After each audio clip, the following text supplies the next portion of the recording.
Praise the Lord. இன்று நாம் பார்க்க போகும் தலைப்பு விசுவாசத்தின் தந்தை ஆபிரகாம். தேவன் சொன்ன ஒரு வார்த்தையை முழு மனதுடன் நம்பி நடந்த மனிதன் ஆபிரகாம்.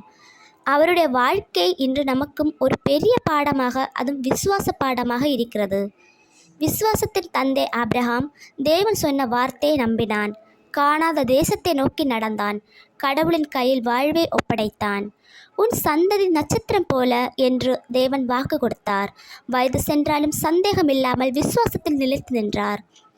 ஆபிரகாம் போல நாம் நடப்போம். ஆண்டவர் சொன்னால் கீழ்ப்படிவோம். கண்ணால் அல்ல, விசுவாசத்தால் தேவனோடு ஜெயம் பெறுவோம்.